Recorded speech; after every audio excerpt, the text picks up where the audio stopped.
नमस्कार, मी वैशालीज फूड आर्टमध्ये तुमचं सर्वांचं पुन्हा एकदा खूप खूप स्वागत आहे। आज आपण ब्रेडची एक नवीन डिश बनवणार आहोत। तुम्ही ब्रेडचे बरेच उपयोग बघितले असतील। बटर ब्रेड खाल्ला असेल, चहाबरोबर ब्रेड असंच खाल्ला असेल, सँडविच खाल्ला असेल, पण ब्रेडपासून आपल्याला एक नवीन डिश तयार करता येते, ती म्हणजे ब्रेड उपमा।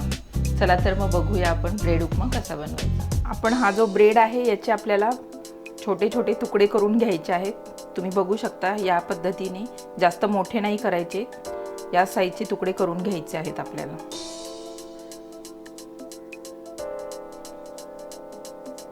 आपण या पद्धतीने सर्व ब्रेडचे तुकडे करून घेऊया। आपल्याला ब्रेड उपमा बनवण्यासाठी लागणार आहे, मी एक मोठा कांदा घेतलेला आहे बारीक चिरून, त्याचबरोबर आपल्याला 4 ते 5 मिरची घ्यायची आहे बारीक चिरलेली, कोथिंबीर, आणि हे मी ब्रेड स्लाइस घेतलेले आहेत।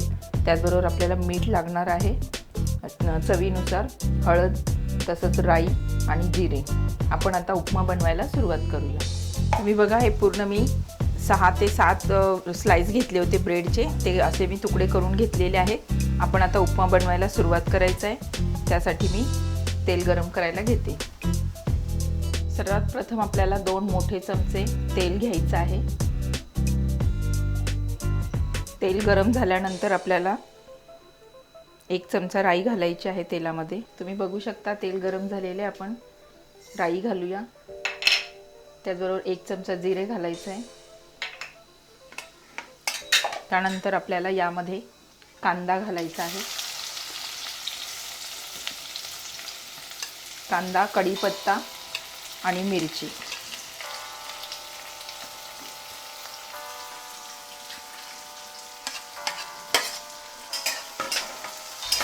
हे आपल्याला भाजून घ्यायचं आहे चांगलं।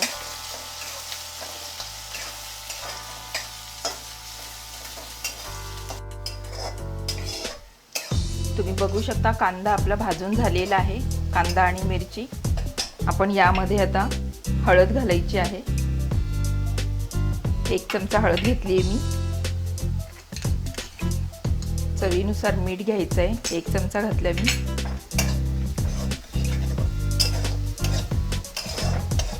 आणि यामध्येच आता आपल्याला जे आपण स्लाइसचे तुकडे करून घेतलेले आहेत ते घालायचे आहेत।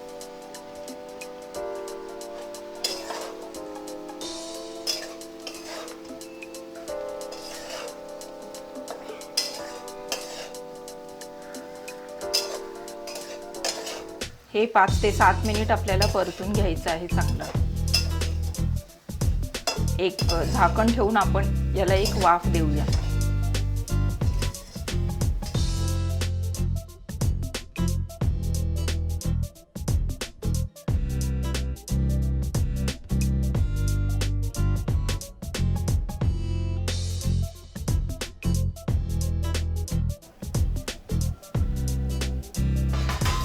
दोन ते 3 मिनिट फक्त आपल्याला झाकण ठेवायचं आहे। वरून आता आपल्याला कोथिंबीर घालायची आहे।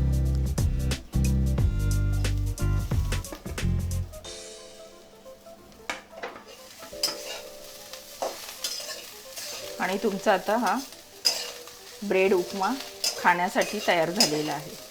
खूप कमी वेळामध्ये होणारी ही रेसिपी आहे, तुम्ही नाश्त्याला कधीही बनवू शकता।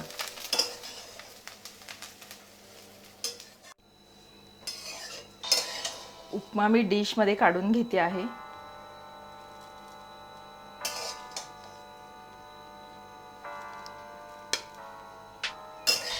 तुम्ही पाहिलंत, आपण आज ब्रेड उपमा बनवला। फार कमी वेळात आणि कमी साहित्यामध्ये होणारी डिश आहे आणि खूपच टेस्टी लागते। तुम्ही घरी करून पहा, तुम्हाला नक्कीच आवडेल। पुन्हा आपण लवकरच भेटूया एका नवीन रेसिपी बरोबर। तोपर्यंत मस्त खा, स्वस्त राहा।